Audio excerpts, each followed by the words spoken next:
Ayan, good morning mga ka-Junini. Ay ngayon, Sabado, ay nandito na naman tayo sa ilog para maglaba lang ng konti. Medyo matagal-tagal na tayong hindi nakapasyal dito na naman. Namimiss ko na naman dito yung kumain sa ilog. Ayan ka-Junini, oh, napakaganda po ng ilog ngayon. Nalinis. Oh, kasi panay po ang ulan dito sa amin ngayon ka-Junini. Ayan, oh, ang ganda ng ilog. Tingnan ninyo, oh. Oh, napakalinaw. So bago po tayo maglaba ka-Junini, eh kakain muna tayo. Ayan, nagbaon ako dito ka-Junini. Ayan, papakita ko sa inyo. Sabayan niyo ako kumain mga ka-Junini. Ayan mga ka-Junini. So kakain tayo ka-Junini. So bago tayo kumain ka-Junini, eh humingi muna tayo ng ano kay Lord para bigyan niya po ng lakas na ano yung kakainin po natin.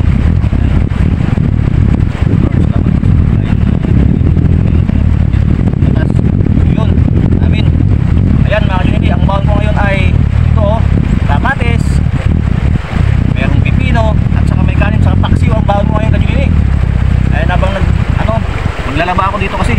Yan, kain tayo ka-Junini.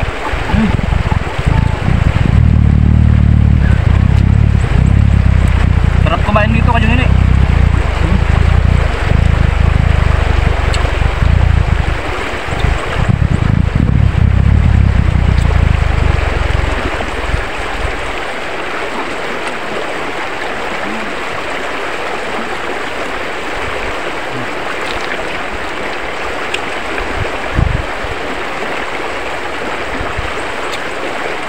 Nagpaksiw ako ng ano, lapis ka-Junini, ano?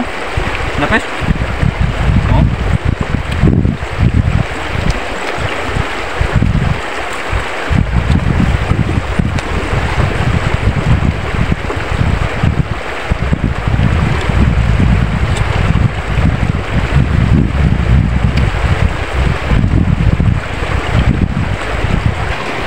Yan ang ulam ko ngayon ka-Junini. Ito, paksiw na isda, lapis. May pipino. Ayan, mayroong bagong. Ayan.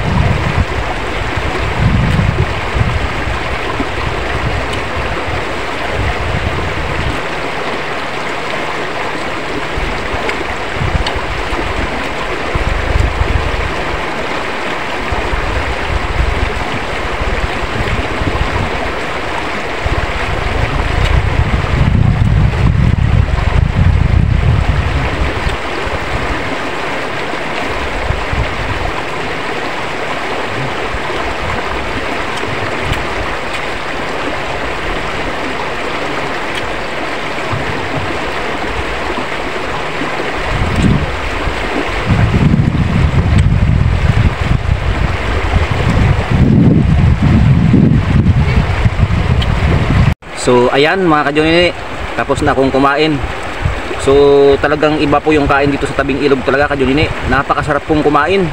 Kahit na ano po yung baon mong ulam, ay talagang mauubos, kukulangin pa. Kaya gustong gusto ko talaga dito lagi na nagpupunta sa ilog ka-Junini. Dahil dito nakakain ako ng maganda. Kaya siguro pagka nakabili na ako ng maliit na burner, ay dito na ako magbablog na naman. Bali magluluto ako dito ka-Junini para talagang mainit-init pa yung kakainin natin. So sana wag kayong magsawang sumuporta sa mga videos ko na ipapalabas mga ka-Junini. At shoutout nga pala sa mga followers ko. Ayan, shoutout sa mga laging nanonood at sumusubaybay kay Junini. Ayan, maraming salamat po sa inyong lahat at magandang umaga. Babu.